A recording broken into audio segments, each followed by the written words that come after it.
They found the door on a Tuesday in March. Rusted steel, half buried in sediment and blackberry vines on a hillside outside Fort Worden, Washington. The crew thought they were surveying old drainage systems. What they found instead was a sealed entrance no one had opened since 1946. When the engineers finally cut through the locks and pried it open, the air that rushed out smelled like oil and stale fear. Inside, past the threshold, flashlights caught rows of metal shelving still lined with equipment. And in the back corner, behind a collapsed desk, they found filing cabinets that weren't supposed to exist. Documents that had been declared destroyed 70 years ago. Whatever was locked in this bunker, someone had made very sure it would stay buried. The military called it a minor logistics depot. The paperwork said it was decommissioned and emptied in early 1946, right after Japan surrendered. But the maps were wrong. The inventory lists were incomplete.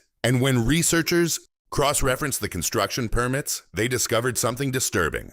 This bunker was built 6 months before Pearl Harbor. America wasn't even in the war yet. Fort Worden sits on the northern tip of Washington's Olympic Peninsula, overlooking the Strait of Juan de Fuca. It was part of a coastal defense network built to protect Seattle and the Puget Sound Naval Shipyard from enemy attack. During World War II, the fort housed thousands of troops, bristling with artillery batteries, searchlights, and underground command posts. Most of those installations are known. They've been toured, documented, preserved. This one wasn't on any official list. The bunker's location was chosen with precision. The ridge provided natural concealment from aerial reconnaissance. The soil composition allowed for deep excavation without excessive blasting that might draw attention. Every detail was calculated, every choice deliberate. Construction began in June 1941. It was classified as a storage annex, contracted through a shell company based in Portland. The workers were pulled from Navy civil engineering battalions, not civilian contractors. They worked in rotating shifts and weren't allowed to discuss the project outside the site perimeter.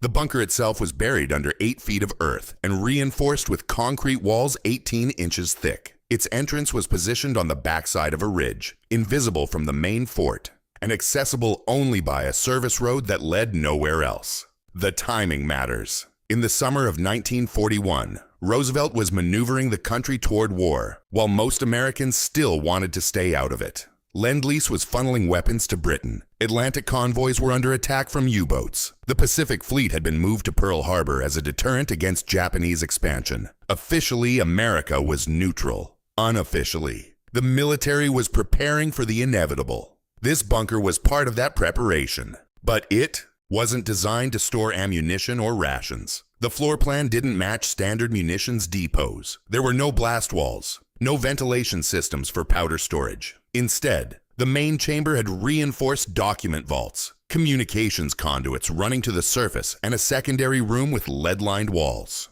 Whatever they planned to keep here wasn't explosive. It was classified. The lead lining is what haunts researchers most. Lead shielding in 1941 meant one of two things. Either they were storing radioactive materials, or they were protecting sensitive equipment from electromagnetic interference. The thickness of the lining suggests something more than routine precaution. Someone expected whatever happened in that room to generate radiation or electromagnetic signatures that needed to be contained. When the war ended in August 1945, most military installations began immediate demobilization. Equipment was cataloged, shipped out, or scrapped. Bases shrank. Personnel went home.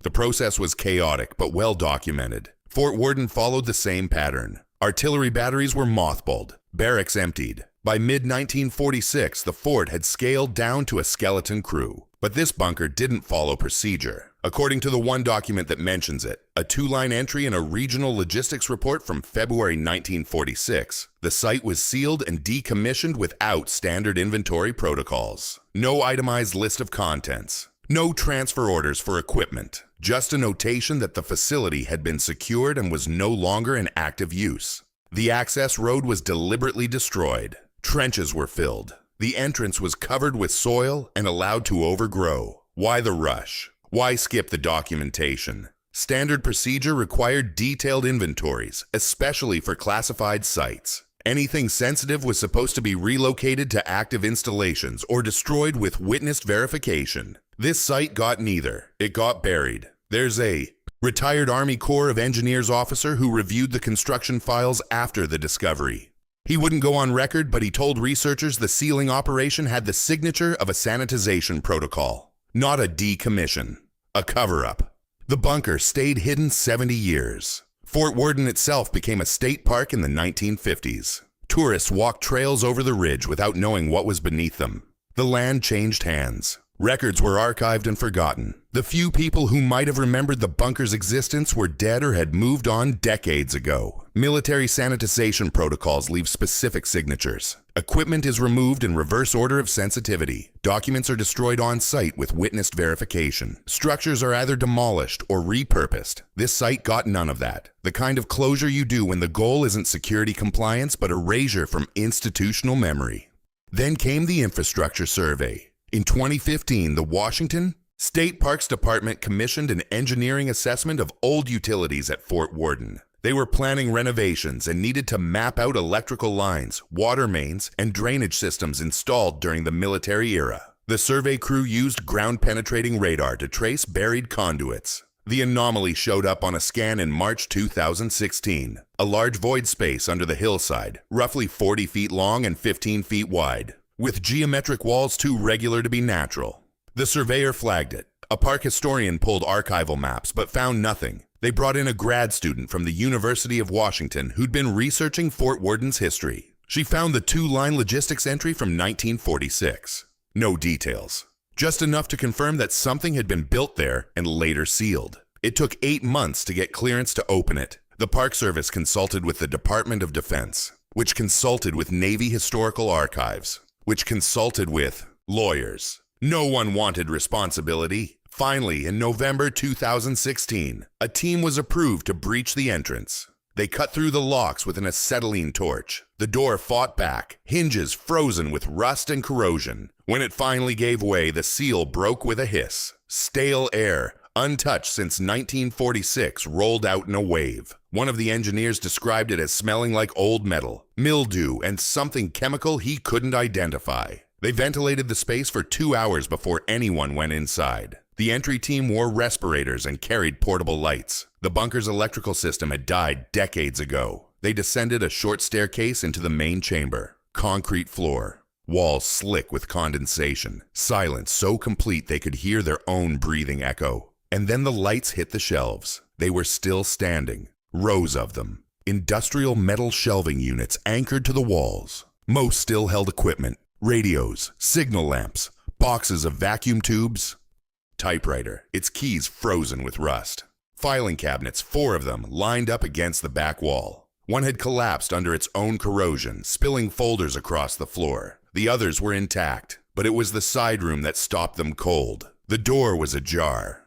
Inside, mounted on a concrete pedestal, was a device none of them recognized. Cylindrical, about 3 feet tall with dials and wiring that looked decades ahead of its time. Next to it, stacked on a table, were notebooks filled with handwritten calculations and technical diagrams. The construction of the device itself raised immediate questions. The materials weren't standard military issue. The housing was machined from an aluminum alloy that wouldn't enter mass production until the 1950s. The wiring used insulation techniques that suggested knowledge of electrical engineering principles years ahead of their time. The dials were labeled with symbols that didn't match any known military nomenclature.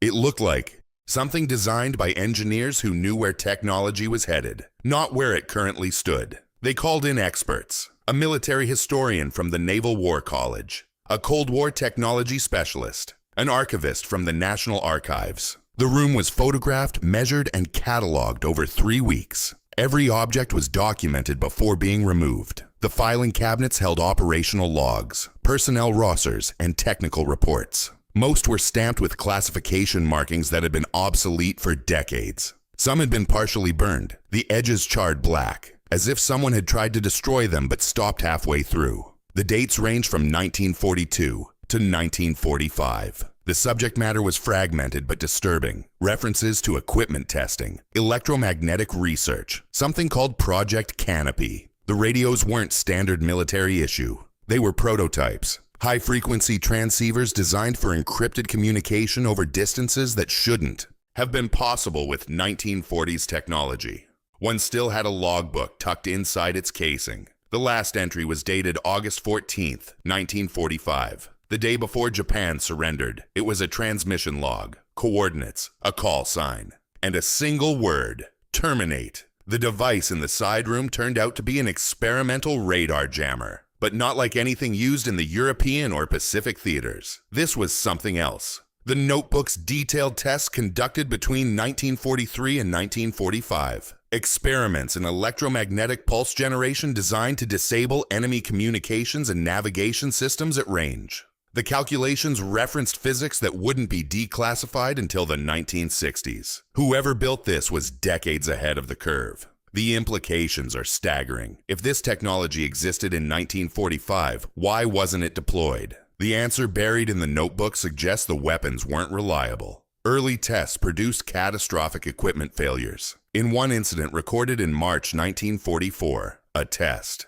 Pulse disabled not just the target equipment, but every electrical system within a quarter-mile radius. The scientists couldn't control the range, couldn't predict the effects. They'd built a weapon that was as dangerous to its operators as it was to the enemy. The military historian who reviewed the findings went silent for a long time after reading the logs. When he finally spoke, he said this bunker wasn't a storage facility. It was a research outpost, a black site where experimental technology was developed and tested away from oversight. The kind of place that doesn't appear in official records because it was never meant to be acknowledged. One of the documents, a memo dated December 1945, referenced a decision to discontinue Project Canopy and transfer all materials to a secure location. But there was no transfer log, no record of where the equipment was sent. Not everything had been moved. Either the evacuation was incomplete or someone decided certain things were safer left, buried. Then there were the personal items. A jacket hanging on a hook near the entrance, name tape still legible. A coffee mug on one of the desks, stained brown inside. A calendar on the wall, frozen on February 1946. And in one of the filing cabinets, tucked behind a stack of requisition forms, a letter, handwritten, unsigned, addressed to no one. It described fear, not of the enemy. Fear of what they were building. Fear that the research had gone too far. Fear that if the technology fell into the wrong hands, or even the right hands, it would be used in ways the scientists never intended. The letter ended with a single line: some doors should stay closed. Handwriting analysis traced the letter to one of the senior engineers on the project, a man recruited from MIT in 1942, who disappeared from all records after 1946. His personnel file lists him as transferred to another posting, but there's no record of where. No forwarding address, no pension paperwork, just a transfer order with an illegible signature. Forensic analysis of the documents revealed something else. Several files had been deliberately misfiled. Technical diagrams mixed with supply requisitions. Personnel records buried under maintenance logs. As if someone, in the final days before the bunker was sealed, had tried to obscure what the facility's real purpose had been. A former intelligence officer, now a consultant for defense contractors, reviewed the findings and offered an explanation. This bunker was likely part of a contingency network. Classified research sites scattered along the West Coast, insurance policies in case the war turned against America, places where advanced technology could be developed in secret, hidden even from most military command. If the Japanese had invaded the mainland, these sites would have been the last line of defense. Weapons and systems that could be deployed when everything else had failed. But the war ended before any of that was necessary, and the sites became liabilities. Evidence of programs that couldn't be explained. Research that blurred ethical lines. Technology that violated treaties America would soon sign, so they were erased, sealed, forgotten. What remains unanswered is this: if the bunker at Fort Worden was part of a network, where are the others? The documents reference sister facilities. Coordinates were redacted, but patterns in the communication logs suggest at least 3 other sites along the Pacific coast. None have been found. And what happened to the personnel? The roster listed 16 names: scientists, engineers, military liaisons. Most have no service records in the National Archives, no death certificates, no post-war employment records. They vanished from official history as completely as the bunker itself. There's also the question of what else was here. The inventory logs referenced equipment that wasn't recovered, devices with designation codes that don't appear in any known military catalog. Either they were removed before the final sealing, or they're still hidden somewhere deeper in the hillside. Ground-penetrating radar can't see through 18 inches of reinforced concrete. The bunker at Fort Worden is now closed to the public. The entrance has been resealed. The artifacts are in climate-controlled storage at a secure facility, undergoing further analysis. Researchers have requested additional documents from military archives, but many files remain classified under national security exemptions. 70 years later, someone still believes this story shouldn't be told in full. What we're left with is a fragment, a glimpse into a hidden war effort that existed in the shadows of the larger conflict. A reminder that even in a war as documented as World War II, there are still secrets buried in the ground, still questions without answers, still doors that were never meant to be opened. The engineers who found the bunker say they think about it often. What it must have been like to work there, knowing the world was at war, and what you were building might be the difference between survival and collapse. Then to walk away, seal it shut, and carry that knowledge in silence for the rest of your life. History isn't just what's written in textbooks. It's also what's buried under hillsides, locked behind rusted doors, waiting for someone to ask the right questions. What do you think was really happening at Fort Worden? What else is still hidden along the coast? Let me know in the comments. And if you want more stories like this, stories that dig into the history they tried to erase, subscribe and turn on notifications. There's always more beneath the surface.